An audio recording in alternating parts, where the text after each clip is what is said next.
자, 오늘날 우리들이 살아가는 이 거대한 세상 속에서 우리들의 마음을 매우 강력하고 그리고 매력적으로 사로잡는 인생의 슬로건이 하나 있습니다. 바로 2017년 즈음에 한국에서 폭발적인 트렌드로 자리 잡은 You Only Live Once, YOLO라는 말인 것이죠. 자, 여러분, YOLO, 이게 여러분 무슨 말입니까? 너의 인생은 오직 한 번뿐이다 라는 외침인 거죠. 즉, 우리의 인생은 한 번뿐이니 내일은 생각하지 말고 후회 없이 오늘을 즐겨라 라면서 세상은 끊임없이 우리 귀에 속삭여 줍니다. 이 메시지는요, 겉으로 보기에는 대단히 주체적이고 낭만적이며 또 해방감을 안겨다 주는 말인 것 같습니다. 그러나 여러분, 이 화려한 유행어의 그 이면을 조금만 우리가 깊이 들여다보면요, 그 안에는 지독한 허무주의와 이 존재론적인 조급함이 짙게 도사리고 있음을 보게 되죠. 지금 이 순간 너가 즐기지 못하면 너는 영원히 도태될 것이라는 불안감, 이번에 이것을 구매하지 못하면 내 인생의 기회는 끝이라는 그런 생각들은 결국 현대인들을 쉴 새 없이 타오르는 말초적 자극의 노예로 만들고요, 타인과의 끊임없는 그런 비교의식 속에서 스스로를 갉아먹게 만들곤 합니다. 즉, 결국 YOLO는요, 인생의 참된 의미를 찾지 못한 이들이 이 죽음이라는 거대한 절벽 앞에서 부르짖는 처절하고 서글픈 몸부림에 불과한 것입니다. 그럼에도 불구하고 이러한 세상의 거대하고 세속적인 흐름 속에서 매일 숨가쁘게 살아가다 보면 어떻습니까? 예수 그리스도의 뒤를 따르며 믿음의 좁은 길을 걷고 있는 우리 그리스도인들의 마음에도 문득 서늘하고 쓸쓸한 회의감이 찾아올 때가 있죠. 그때 느끼는 감정이 바로 이러하지 않습니까? 세상 사람들은 주말마다 가벼운 마음을 가지고 산과 들로, 골프장과 해외여행지로 떠나서 인생의 황금길을 마음껏 즐기며 화려하게 살아가는데, 나는 왜 이 피곤한 몸을 이끌고 주일마다 어김없이 예배의 자리를 지켜야 하는 것일까?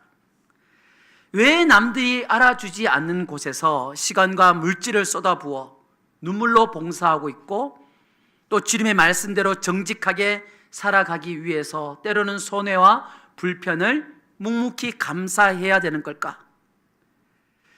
여러분, 만약 우리들의 삶이 이 땅에서 100여 년 정도 살다가 언젠가는 죽게 될 것이고, 그래서 그 차갑고 어두운 무덤 앞에서 우리 인생이 영원히 끝나는 것이라면, 우리들은요, 주님과 이웃을 위해 흘린 눈물과 또 아무도 알아주지 않는 골방에서 드렸던 그 은밀한 헌신들은 그저 어리석고 안타까운 인생의 낭비에 불과할 것입니다. 사도 바울의 고백처럼 부활이 우리에게 없다면 예수 믿는 우리들이 세상에서 가장 불쌍하고 미련한 바보들일 것입니다. 그러나 사랑하는 여러분, 성경은 세상의 그 모든 염세주의적 선언을 향해서 단호하게 선언합니다. 인간의 죽음은 결코 우리 인생의 마지막 페이지가 아니라는 것이죠. 죽음은 끝이 아니라는 것입니다. 사망 권세를 깨트리신 예수 그리스도의 부활과 최후의 심판, 그리고 눈물과 슬픔이라고는 없는 영원한 하나님 나라가 분명히 존재하기에 우리들의 이야기는 무덤에서 끝나버리는 이야기가 아니라 찬란한 영광스러운 반전과 영원한 승리가 약속되어 있는 것입니다. 오늘 우리들이 읽은 고린도전서 15장의 위대한 부활 메시지를 통해서 흔들리는 우리들의 오늘의 모습을 하나님의 시선으로 새롭게 발견하고 다시금 믿음의 날개를 활짝 펴고 일어서는 은혜의 시간 되시기를 주님의 이름으로 축복합니다. 자, 먼저 여러분, 우리 고린도 교회의 성도들의 그 신앙 중에서 그들이 착각하고 있었던 그 부분에 대해서 함께 나누어 볼까요? 여러분, 고린도전서 15장은요, 흔히들 부활장이라고 하죠. 자, 고린도 도시는 당대 최고의 학문과 부유함을 자랑하던 헬라 철학의 온상이었습니다. 그리고 당시 고린도 지역을 지배하던 사상은 플라톤주의와 영지주의적 이원론이었습니다. 그로 인해 그들은 우리 눈에 보이지 않는 영혼은 거룩하고 선하지만 눈에 보이는 우리 이 물리적인 육체는 더럽고 악하기에 영혼을 가두고 있는 침침한 감옥에 불과하다고 그들은 굳게 믿고 있었던 것이죠. 그러다 보니 이러한 이원론적 세계관에 젖어 있던 이 고린도 교회 성도들 중에 일부는 믿음 생활을 하면서 교회에 다니면서도 이 세상 철학의 안경을 벗어버리지 못했던 것입니다. 그들은 예수님의 영적인 부활이나 상징적이고 도덕적인 부활은 받아들였지만 육신은 이미 죽어서 묘지 속에서 썩어가고 있는데, 벌레들이 갉아먹고 있는데 어떻게 그 육체가 온전한 모습으로 살아날 수 있냐라면서 이 육체의 부활을 이성적으로는 납득할 수 없는, 말도 안 되는 어리석은 소리라면서 조롱을 하고 거부했던 것이죠. 즉 그들에게 진정한 구원이란 육체라는 무거운 족쇄를 벗어던지고 순수한 영의 상태로 날아오르는 것이었기에 몸이 다시 살아난다? 이러한 교리는 도무지 받아들일 수 없는 논리였다는 것입니다. 자, 바울은 이처럼 타협적인 세상 사상에 물든 그 교회를 향해서 추호의 양보도 없이 단호히 외치기를, 만약 죽은 사람의 부활이 없다면 예수님께서도 다시 살아나지 못했을 것이며 우리들의 믿음도 헛된 것이며 종교적 망상에 불과하다고 선언을 하는 것이죠. 고린도전서 15장 17절부터 19절 말씀을 우리 함께 같이 읽어보겠습니다. 그리스도께서 다시 살아나신 일이 없으면 너희의 믿음도 헛되고 너희가 여전히 죄 가운데 있을 것이요 또한 그리스도 안에서 잠자는 자도 망하였으리니 만일 그리스도 안에서 우리가 바라는 것이 다만 이 세상의 삶뿐이면 모든 사람 가운데 우리가 더욱 불쌍한 자이리라. 아멘. 즉 우리들은 여전히 쇠사슬에 묶인 채 영원한 파멸을 기다리는 절망적인 존재일 수밖에 없다라면서 논리적이면서도 단호하게 전해주고 있는 것이죠. 그렇습니다, 여러분. 부활은 책상머리에 앉아있는 지혜로운 학자들의 가설이나 철학적 추론이 아닙니다. 또한 고대 그리스 신화에 등장하는 영웅들의 전설처럼 우리 인간들의 마음에 위안을 주기 위해 꾸며낸 그럴듯한 문학적인 판타지도 아니라는 것이죠. 예수 그리스도의 부활은요, 철저하게 시공간 속에서 일어난 역사적 사건입니다. 로마 군인들에게 채찍을 맞으시고 골고다 언덕 십자가 위에서 물과 피를 쏟으며 실제로 숨을 거두신 예수님은 3일째 되던 날 아침 찬란한 몸의 부활로 무덤에 돌문을 박차고 나오신 것이죠. 그리고 베드로에게 나타나셨고요, 12 제자에게 보여주셨고요, 나중에는 500명이 넘는 수많은 성도와 형제들에게 동시에 손으로 만질 수 있는 예수님의 그 본인의 살과 뼈를 보여주셨다는 거죠. 그리고 사도 바울이 지금 이 편지를 써내려가고 있는 그 당시만 해도 그 역사적 현장을 직접 목격했던 수많은 증인들이 두 눈을 뜨고 시퍼렇게 살고 있었습니다. 여러분, 고대 법정의 그런 관점에서도 보면요, 두세 명의 일관된 증인만 있으면 판결되는 확정이 있는데 부활은 어떻다고요? 눈앞에 살아 숨쉬는 500명의 증인이 지금 떡하니 버티고 있었다는 것이죠. 부활은 여러분, 주관적인 환각이나 집단 체면이 아니라 인류 역사라는 단단한 대지 위에 깊이 새겨진 지울 수 없는 명백한 역사적 사실, 팩트라는 것이죠. 그럼에도 불구하고 그 사실을, 진실을 전해주고 있음에도 불구하고 요즘 사람들은 믿지 않는다는 거죠. 심지어 교회 다니면서도 예수님이 부활했다는 것을 온전히 믿지 않습니다. 여러분, 이순신 장군 보셨습니까? 거북선 봤습니까? 우리는 직접 보지 않았지만 역사적 사실이라 하니까 우리는 믿고 있지 않습니까? 예수의 부활도 역사적 사건이었습니다. 그럼에도 우리 인간의 마음이 강팍한지라 믿지 않는다는 것이죠.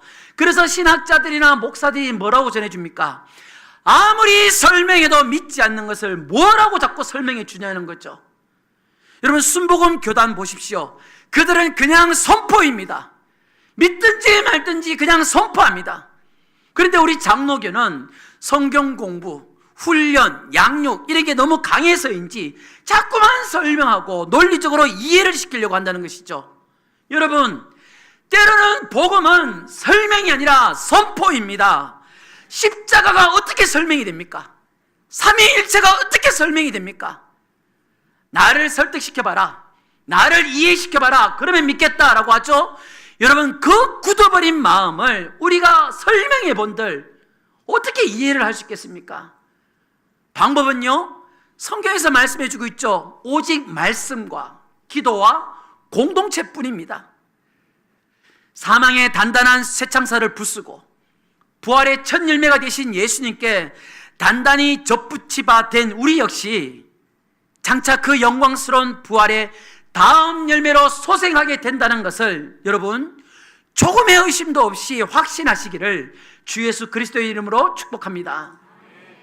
오늘 본문 51절에서 바울은요, 우리들의 지성으로는 도저히 측량할 수 없는 신비로운 하늘의 비밀을 우리들에게 알려주고 있죠. 보라, 내가 너희에게 비밀을 말하노니 우리가 다 잠잘 것이 아니요 마지막 나팔에 순식간에 호련히 다 변화된다라고 말씀합니다. 무슨 말입니까? 부활의 날 예수님께서 이 땅 가운데 다시 오시는 그 마지막 나팔 소리가 울려 퍼질 때 죽은 자들이 썩지 아니할 것으로 다시 살아나고 살아있는 우리들도 호련히 변화된다라는 것이죠. 바울은 50절에서 혈과 육은 하나님 나라를 이어받을 수 없다라고 하였습니다. 즉 지금 우리들이 입고 있는 이 혈과 육은 연약한 존재라는 것이죠. 언젠가는 우리 모두가 병들게 되고 늙게 되고 결국엔 썩어질 그런 죽을 몸이라는 것입니다. 이 유한한 육체로는요, 무한하고 영광스러운 하나님 나라를 감당할 수 없다라는 것이죠. 그래서 53절에서 이렇게 말하는 겁니다. 이 썩을 것이 반드시 썩지 아니할 것을 입겠고 이 죽을 것이 죽지 않을 입으리로다 라고 말씀하고 있는 것입니다. 여러분, 이것은요 단순한 소생함을 지금 말하는 게 아니에요. 즉 나사로처럼 다시 살아났다가 또 죽게 되는 그런 몸을 말하는 것이 아니라 우리들은요 영원히 늙지 않고 병들지도 않으며 죄의 유혹에도 흔들리지 않는 예수님의 부활하신 몸과 같은 영광스러운 부활체로 변화된다라는 말인 것입니다. 여러분, 이 위대한 승리가 십자가와 부활을 통해서 이미 우리에게 주어졌다는 것을 믿으시길 바랍니다. 그래서 여러분, 저는요 예수 잘 안 믿고 잘생기고 키 큰 남자들 있잖아요, 하나도 부럽지 않습니다. 왜 그렇습니까? 저는 부활하면은 하나님께서 영광스러운 부활체로 우리가 변화되게 해주신다고 약속해 주셨거든요. 그래서 저는 예수 믿지 않고 잘생긴 남자들, 키 큰 남자들 하나도 부러워하지 않습니다. 제가 얼마나 자존감이 튼튼한데요, 하나님께서 저를 아름답게 변화시키리라 믿습니다. 여러분도 그렇게 되시리라 믿습니다. 그렇습니다. 여러분, 이 찬란한 부활의 소망을 믿는 사람과 세상에 부활이 어딨냐면서 믿지 않는 사람들, 이 두 사람은 일상에서 어떤 차이를 보여줄까요? 여러분, 부활 소망이 없는 세상 사람들에게 특별히 죽음이란 것이 무엇이겠습니까? 그들에게 죽음이라는 것은요 삶의 모든 아름다운 가치와 사랑의 기억들을 영원히 소멸해버리는 비참한 파멸이자 절망적인 마침표에 불과하다는 거죠. 그렇기 때문에 그들은 어떻습니까? 그들에게는 필연적으로 이 죽음의 그림자가 선사하는 무의식적인 공포와 불안이 그들의 인생을 지배하고 있다는 거죠. 그래서 그들은 죽지 않으려고 그렇게 애를 쓰고요, 죽음이라는 것을 큰 슬픔과 절망으로만 알고 살아가지 않습니까? 저희 큰아버지께서 예수를 안 믿습니다. 복음을 전했지만 예수를 안 믿습니다. 자, 그런데 10여 년 전에 저희 할머님께서 돌아가셨어요. 그래서 가족 친지들이 다 모였는데 저희 친가에는 제가 사촌 동생을 전도해서 목사가 되었습니다. 그래서 목사가 2명이나 있어요. 그래서 아이들을 모아놓고 장례가 무엇인지, 또 할머니 영정사진을 보여주면서 할머니가 우리에게 어떤 사랑을 베풀어 주셨는지 그런 얘기를 쭉 하면서 같이 웃고 있는데, 저희 큰아버지께서 다가오셔서 이렇게 말씀하십니다. 웃지 말라고, 떠들지 말라고. 너희들에게는 할머니지만 나에게는 어머니다. 내 어머니가 죽었다. 지금 웃지 말라는 거예요. 가만히 있으라는 거죠. 그러면서 본인은 또 사람들과 얘기하고 잘 웃습니다. 밥 먹습니다. 그러다가 문상객이 오면 어떻게 합니까? 그 앞에 가서 아이고 아이고 하면서 곡을 하는 거예요. 방금 전까지 같이 밥 먹고 웃고 떠들고 하다가 문상객만 오면은 아이고 아이고 하면서 곡을 합니다. 발인 예배 때 어떻습니까? 발인 예배가 뭡니까? 영정사진 나갈 때 곡을 하는 거죠.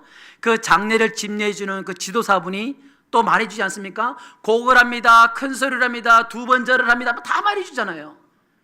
저희들이 뒤에서 보면서 참 가관이다 그랬습니다. 무슨 말입니까 여러분? 그들 가운데 죽음은 슬픔과 어둠밖에 없다라는 것이죠. 자, 그리고 몇 년 후에 저희 아내의 할머님께서 소천하셨어요. 장례식장에 아내의 가족들과 친지들이 다 함께 모였습니다. 모두가 신실한 크리스찬들입니다. 그러니까 여러분, 장례식장 분위기가 어떻겠습니까? 물론 슬프죠. 헤어짐이 슬프고 할머니에게 어머니에게 더 잘 섬기지 못한 그 죄스러움과 속상함이 몰려오는 건 당연하죠. 그러나 여러분, 장례식장 분위기에 슬픔과 어둠보다는 천국을 이야기하고 있는 거죠. 아이들에게 영정사진 보여주면서 할머니가 우리에게 어떻게 사랑해 주셨는지, 할머니가 너희들을 위해서 어떻게 기도를 했는지, 그런 이야기, 신앙 이야기를 전해줍니다. 그러면서 같이 웃으면서 얘기하다가 우리도 믿음 생활 잘 하다가 먼 날 천국에서 우리 할머니와 다 같이 만나자 하면서 같이 얘기를 합니다. 할머니 관이 나갈 때에, 발인과 하관을 할 때에 곡소리가 아니라 찬송가가 울려 퍼지는 거죠. 천국을 소망하게 되더라는 겁니다. 여러분, 우리 교회 장례 문화 중에 참 감사한 부분이 있죠. 여러분이 감사하지만 저는 이분들이 너무너무 감사해요. 여러분, 이분들 어떤 분들이 아시죠? 귀가 떨어져 나갈 것 같은 추위가 있다 할지라도, 가만히 서 있어도 땀이 줄줄 흐르는 더위가 있다 할지라도 이분들은요, 새벽 일찍같이 나오셔서 그 장례식장에서 함께 해주는 글로리아 찬양대입니다. 또 운구를 해주시는 안수 집사의 분이죠. 그리고 기도해 주시는 장의위원회 담당 장로님이십니다. 여러분, 저는 이분들이 얼마나 감사한지 몰라요. 여러분, 이분들이 그냥 먹고 놀고 하는 그런 분들이 아니에요. 어떤 분은 이 발인 예배를 하기 위해서 그 새벽에 평택에서 오시는 분도 있으세요. 이 짧은 이 1시간을 섬겨주시기 위해서. 이렇게 하고 난 다음에 밥 한 그릇 또 후딱 먹고 각자의 일터로 다 일하러 가시는 분들이에요. 먹고 노는 분이 아니라는 거죠. 무슨 말입니까 여러분? 그들은 단순히 운구하고 찬양 부르고 기도하는 게 아님을 저는 믿습니다. 죽음이라는 헤어짐과 그리움, 슬픔이 우리에게 닥쳤지만 그것만이 전부가 아니라 우리에게는 천국을 소망할 수 있으며 다시 주와 함께 부활할 것을 소망하자면서 사랑과 위로의 마음을 선포하는 자리임을 저는 믿습니다. 그래서 여러분, 그곳에 있는 다른 교회는 말할 것도 없고요. 그 화장장에 보면 장례를 기다리기 위해서 쭉 차들이 준비하고 있지 않습니까?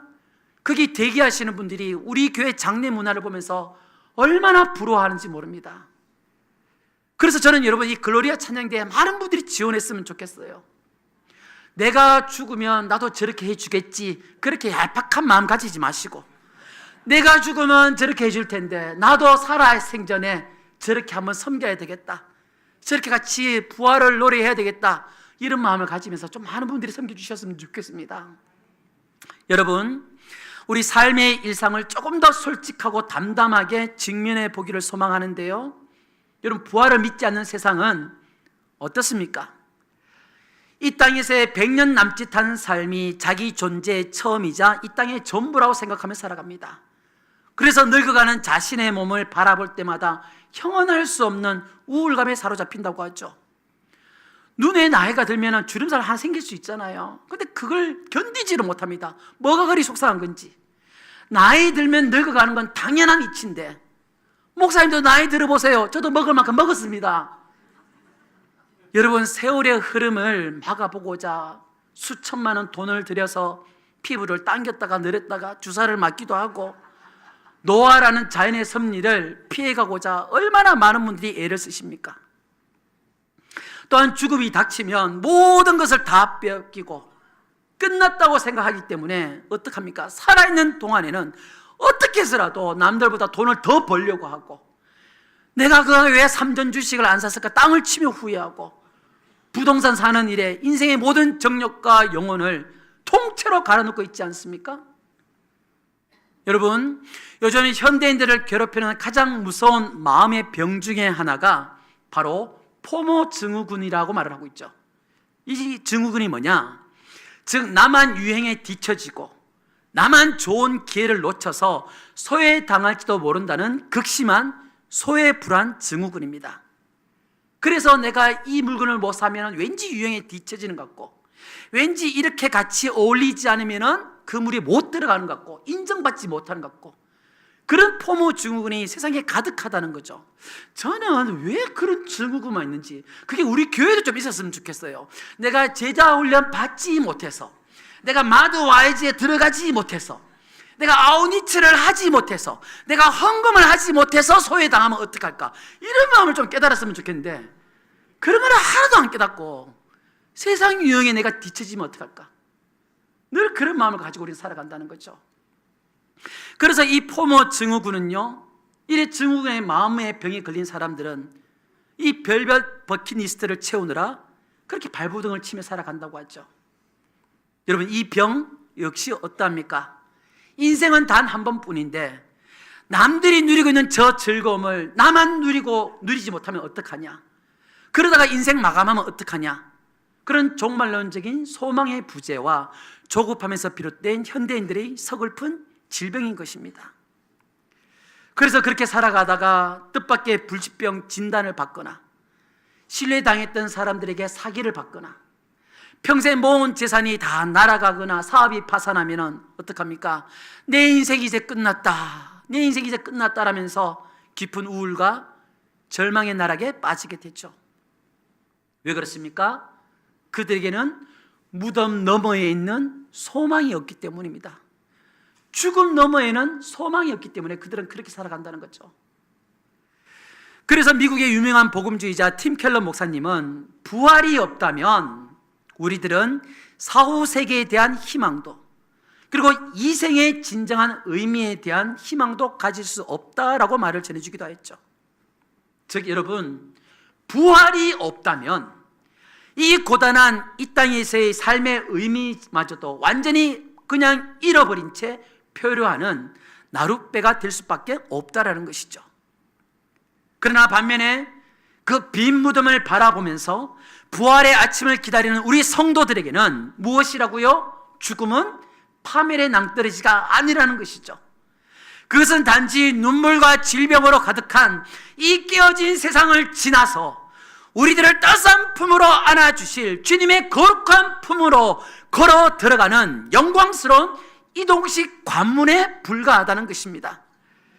즉, 오늘 겪게 되는 질병이나 사업의 어려움, 뜻하지 않은 배신과 상처들은요, 부활을 소유한 참된 성도들에게는 억울한 형벌이 아니라는 것이죠.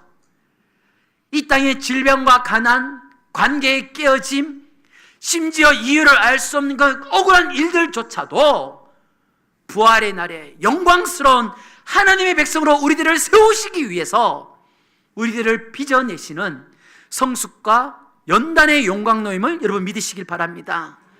그래서 부활을 믿는 성도, 용도교의 성도 우리들은 환난 중에서도 즐거워할 수 있고요, 세상이 감당할 수 없는 초월적인 평안을 우리는 누릴 수 있다라는 것이죠.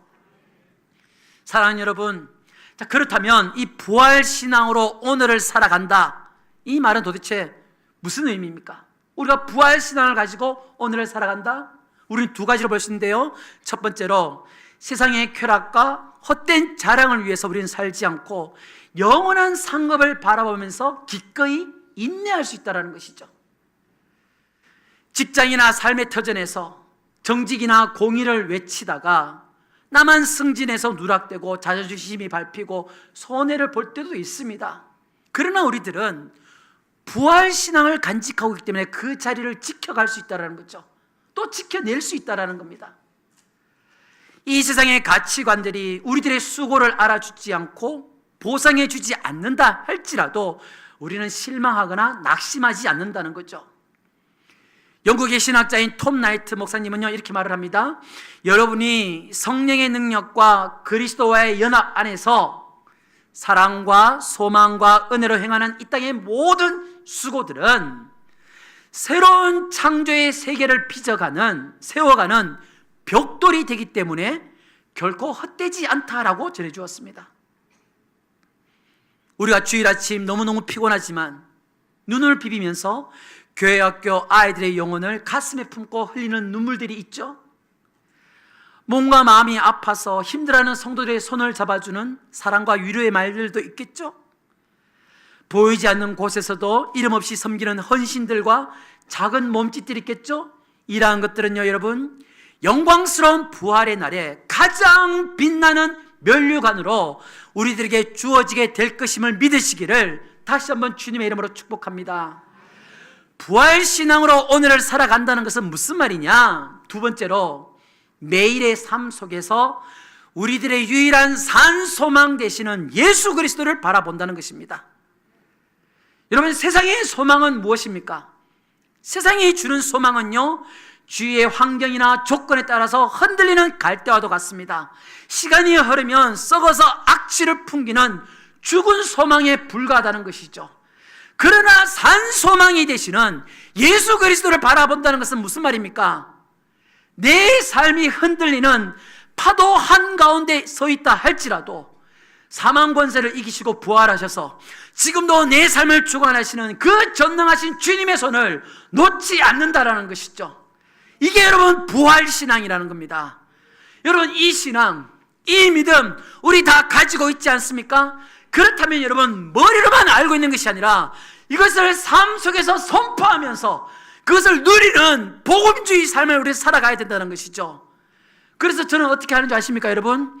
그저께 금요 영성 기도의 시간에도 제가 말씀드렸지만, 여러분들은 괜찮을지 모르겠지만 저는 새벽 기도 가는 게 너무너무 힘이 듭니다. 그래서 전날 밤에 잠잘 때마다 늘 투덜댑니다. 어이구, 죽겠다. 새벽 기도 누가 만들었냐? 천국 가서 내한테 만나기만 해봐라, 걸리기만 해봐라. 새벽 기도 가는 게 너무너무 힘듭니다. 아침잠 좀 잤으면 좋겠는데 너무너무 죽겠습니다. 여러분들 그게 뭐가 힘드냐고 지금 비웃고 있는지 모르겠지만, 그래서 그러면서 새벽 기도 안 나오지만 저는 너무너무 힘들어 죽겠어요. 그래서 밤에 잠잘 때마다 죽겠다. 내일 새벽에 또 어떻게 일어날고 고작 몇 시간 자냐고 계속 투덜투덜댑니다. 그리고 아침에 일어날 때는 그 전날 밤에 그렇게 투덜댔기 때문에 아무 말 하지 않습니다. 일어나서 조용히 옷을 입고 주차장으로 걸어가면서 저는 기도합니다. 하나님, 오늘도 제게 새 날을 주셨는데, 죽지 않고 복된 날 하루 주셨는데 죄악의 자리에 서지 말게 하시고 주님께서 기뻐하시는 은혜의 자리에 서게 해주십시오. 그래서 맡겨주신 사명 오늘 하루도 잘 감당하여서 주님께 칭찬받는 종 되게 해달라고 기도하면서 걸어갑니다. 그리고 또 기도합니다. 하나님, 오늘 새벽에도 가서 그 제단에서 소리 높이 기도할 텐데 하나님, 그 시간부터 은혜의 시간이 되게 해달라고. 주님, 은혜가 없으면 내가 오늘 하루 어떻게 살겠습니까? 저는 그렇게 기도합니다. 여러분, 이게 부활신앙 아닙니까? 머리로만 알고 있는 게 아니라 죽겠다고 어젯밤에 그렇게 말해서 그냥 죽어가는 게 아니라 새롭게 다시 한번 일어나서 주님의 손을 놓지 않는 것, 삶 속에 이렇게 실천하는 것, 그게 여러분 부활신앙이요, 복음으로 살아가는 삶이라는 것이죠.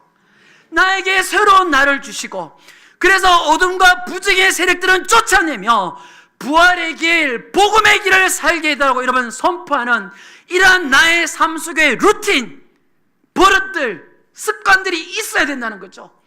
우리는 안 좋은 습관들을 많으면서 이러한 삶 속에 있는 루틴이나 습관들을 가지지 않으려고 한다는 거죠. 왜요? 머릿속으로는 너무나도 잘 알지만 외쳐본 적이 없거든요. 선포해본 적이 없거든요. 내 삶 속에 이렇게 살아가보자 노력한 적이 없거든요. 그러니까 우리는 늘 머릿속에만 있는 신앙일 뿐, 그러면서 머릿속에 있는 그 지식으로 남들을 판단할 뿐, 나는 정작 그렇게 못 살아가고 있는 게 우리들의 모습이지 않습니까? 여러분, 지금도 내 삶을 주관하시는 전능하신 주님의 손을 놓지 않고 내 인생의 주인 되신, 그리고 내 인생을 다스리시는 그 왕 되심을 선포하며 나아가는 하루하루의 삶, 이걸 머리로만 알고 있고 선포하지 않고 기도하지 않으니까 날마다 우리는 아침에 일어날 때 어떻게 일어납니까? 아이고 죽겠다 하면서 일어나는 거죠. 그러면서 아내한테 오늘은 뭐 국 있냐고 소리 버럭버럭 지르고, 직장 가서도 계속 인상 쓰고 있으면서 일을 하고. 제가 예전에 어느 교회 사역할 때에 부목사님 중에 한 분이 그런 분이셨어요. 교회 출근할 때마다 좋은 아침, 좋은 아침 이렇게 늘 인사하는 거예요. 미국에서 잠깐 살다가 오셨는지 모르겠지만 좋은 아침 그렇게 말하라는 거죠. 나는 죽겠는데 뭐가 좋은 아침이냐고, 피곤해 죽겠는데. 영어로 표현하면 뭡니까? Good morning, have a nice day 계속 외치는 거예요. 그만하라고, 제가 시끄러워 죽겠다고. 그런데요, 그 말을 가만히 제가 생각해 보니까 그분의 그 영향력이 저에게 오는 거예요. 아, 그렇지, 오늘 좋은 아침이지, 주님께 주신 새날이지. 그분이 그 외치는 소리에 복음의 영향력이 뭔지 제가 알게 되었습니다. 여러분, 복음을 누리고 살고 계십니까? 부활의 신앙을 정말 맛보며 살고 계십니까? 우리가 복음을 누리느냐, 부활의 신앙을 맛보며 살아가고 있느냐, 이게 여러분 무슨 말이냐 하면은 이 말이에요. 저에게 먼저 적용해 보자면, 제가 목사지 않습니까? 그래서 성경을 보다가 놀라운 걸 발견했어요. 이야, 어떻게 기막힌 게 있었냐. 그러니까 제가 여러분들에게 말하는 거죠. 여러분, 성경에 놀라운 게 있습니다. 제가 이걸 발견했습니다. 이렇게 머물면은 이거는 죽은 신앙인 거죠. 싹군이죠. 그 놀라운 비밀을 발견했다면 그것을 외치고 그 말씀을 내 삶 속에 적용하고자 노력하면서 살아가면 그게 바로 복음을 누리는 삶이 되는 거죠. 여러분들은 적용하면 어떻습니까? 아, 내가 오늘 예배 시간에 좋은 말 하나 들었다, 세일 모임 가서 또 좋은 거 하나 깨달았다, 이렇게 머물러 버리면 그건 죽은 소망이 되는 거죠. 근데 그 깨달은 것을 가지고 삶 속에 하나라도 실천하며 살아가면 그건 복음을 누리는 삶이요, 부활신앙이 되는 것이죠. 여러분, 많은 사람들이 이렇게 말하지 않습니까? 저 어느 교회 설교가 참 좋다, 설교가 참 좋다. 여러분, 설교 좋은 거는요, 유튜브 보면 엄청나게 많습니다. 설교가 좋은 게 살아있는 교회입니까? 그건 아니죠. 그 좋으신 말씀이 나의 삶 속에 하나라도 적용해 보고자 습관을 들이고 버릇들이는 그 성도들이 많을 때 그 교회가 진정 살아있는 교회인 것입니다. 우리 영도교회가 그런 교회가 되기를 소망합니다. 그게 바로 복음을 누리는 삶인 거예요. 머리로만 알고 있는 게 아니라 내 삶 가운데 그것을 실천하는 부활신앙이라는 것이죠. 여러분, 복음이 뭔데요? 복음은 정보가 아니에요. 뭘 하나 알아서 알려주는 정보가 아니라 복음은 기쁜 소식입니다. 기쁜 소식. 그렇다면 여러분, 부활의 소식도 우리에겐 정보가 아니라, 예수님이 살아났다 그런 정보가 아니라 우리 인생에, 우리 믿음의 여정에 기쁜 소식이 되어야 한다는 것이죠. 즉, 내 인생의 결말은 이미 예수 그리스도 안에 있기 때문에 해피엔딩이다, 이걸 맛보며 살아가야 된다는 것이죠.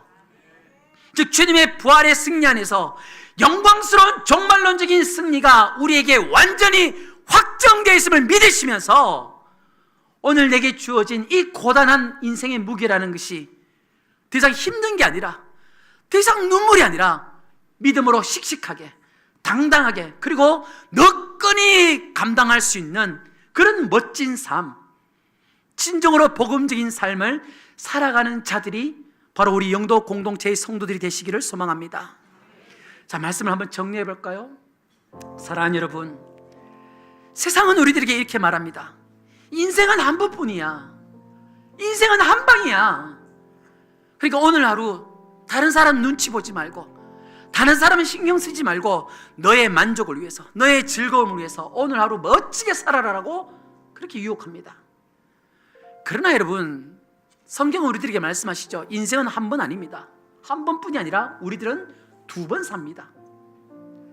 즉, 이 땅에서의 짧은 장막 생활이 끝나게 되면요, 썩지 않고 쇠하지 않는 영광스러운 부활의 몸을 입고서 우리들은 그리스도와 함께 새 하늘과 새 땅을 다스리며 주님과 함께 영원히 살게 될 것입니다. 사랑하는 여러분, 사망의 깊은 사슬을 완전히 끌어내시고 찬란하게 부활하신 만왕의 왕 예수 그리스도께서 지금 이 순간에도 우리들이 흘리는 눈물과 아픔을 다 알고 계시며 우리들의 거친 삶의 현장에 임마누엘로 동행하고 계심을 날마다 때마다 잊지 마시기를 바랍니다. 그러므로 여러분, 가슴을 찢는 슬픔을 마주하고 한 치 앞도 보이지 않는 짙은 두려움이 우리 삶 속에 엄습해 올 때마다 사망 권세 이기신 예수 그리스도의 십자가와 차갑게 비어있는 저 영광스러운 빈 무덤을 믿음의 눈으로 바라보시기 바랍니다.